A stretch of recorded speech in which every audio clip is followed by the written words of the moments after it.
के राइट ले लेना। हो सकता है फिर आपको पता पूछना पड़ेगा दोबारा फिर किसी से कि अब कहां जाना है, तो लोग थोड़ी थोड़ी दूर आपको रास्ता दिखा देंगे। लोगों से रास्ता पूछना है, सीखना है कि काम कैसे करना है, लेकिन करना खुद ही पड़ेगा, मंजिल तक खुद ही पहुंचना पड़ेगा। बहुत सारे ऑब्स्टेकल्स रास्ते में आएंगे, बहुत सारी बाधाएं आएंगी, उन सबको पार होके पहुंचना है। कहीं ऐसा रास्ता मिलेगा जहां धुंधलापन होगा, कुछ दिखेगा नहीं बहुत आगे तक का, तो वहां ये सोच के चलना है कि थोड़ा आगे चलूंगा तो फिर दिखने लगेगा। जैसे कोहरे में हम 100 मीटर चलते हैं तो आगे का दिखाई देने लगता है। वहां में अपना एक बेंच मार्क सेट करना पड़ेगा कि मैं इस सफेद रेखा के इधर इधर इधर करके चलूंगा तो शायद सेफ तरीके से पहुंच जाऊंगा। ये चीजें सीखनी पड़ेंगी लाइफ में।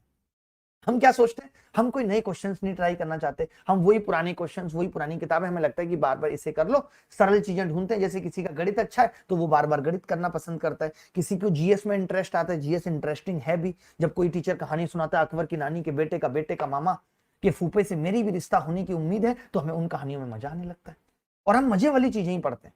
हमें मूवी देखना अच्छा लगता है तो हम वो मूवी देख के समय खराब करते हैं। जहां हमें मुश्किल आती है वहीं से हम हार जाते हैं, जबकि सफलता की तैयारी वहां से शुरू होगी जहां मुश्किल आने के बाद भी आप हिम्मत करके आगे बढ़ जाएं। बिना एफर्ट के, बिना मुश्किलों के किसी को कुछ नहीं मिला और मिलता भी नहीं है, और मिलने का मजा भी नहीं है, दोनों ही बातें। आप सोचो कि अगर आप जीवन में बहुत सीधे सीधे रास्ते से चल रहे हैं, आसान आसान तरीके से चल रहे हैं, आपको बहुत ज्यादा अपना कंफर्ट नहीं खोना, तो आप ज्यादा से ज्यादा बैंक में क्लर्क बन जाएंगे, इससे ज्यादा कुछ नहीं।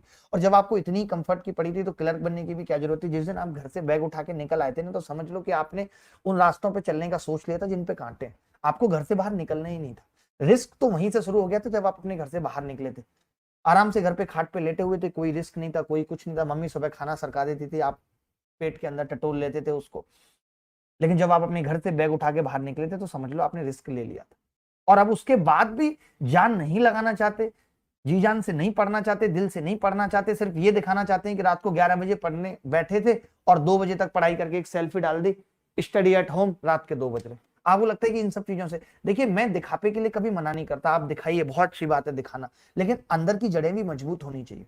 भगवान राम ने भी कहा था 3 तरीके के लोग होते हैं, एक जो दिखाते हैं सिर्फ, अंदर कुछ भी नहीं है। एक अंदर बहुत कुछ है, दिखाते नहीं है।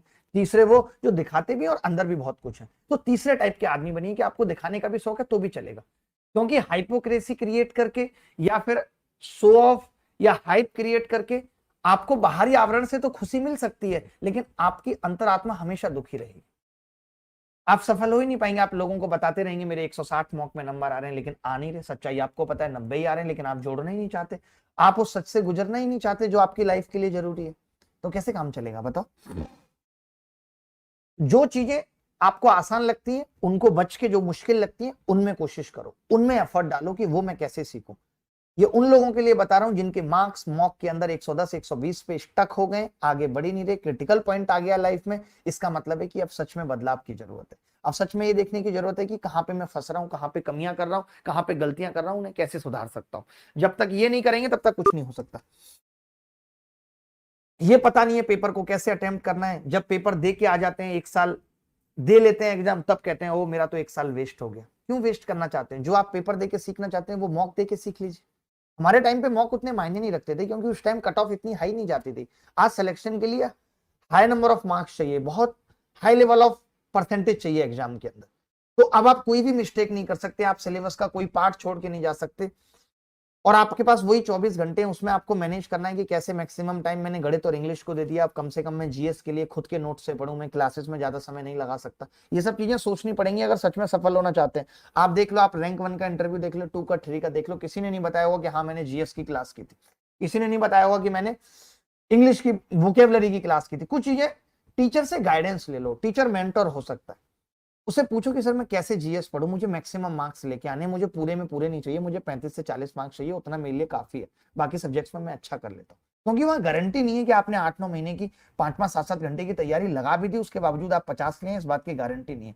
वो 30-35 का टारगेट रखिए, थोड़ा बहुत आगे पीछे हो जाएगा, सरल पेपर आ गया और 5 नंबर आ जाएंगे, नहीं तो नहीं आएंगे। अगली बात यह क्या क्या करना है, क्या क्या नहीं करना है। तो रिलेवेंट और इररिलेवेंट चीजें में डिफरेंस पता होना चाहिए। कौन सी चीज हमारे लिए रिलेवेंट है, ये किताब मेरे काम की नहीं है, ये पीडीएफ मेरे काम की नहीं है, ये चैनल मेरे काम का नहीं है, तो उनको हटा दीजिए। पेपर में तो बहुत कम वक्त बचा है, अगर अभी भी इस तरीके के डिसीजन नहीं लेंगे तो कैसे आगे बढ़ेंगे बताइए। तो नए क्वेश्चंस लगाइए, मॉक टेस्ट लगाइए, खुद का इवेल्युएशन करिए कि कहाँ पे गलती कर रहे हैं। ये सारी चीजों से सीखने की जरूरत है। अब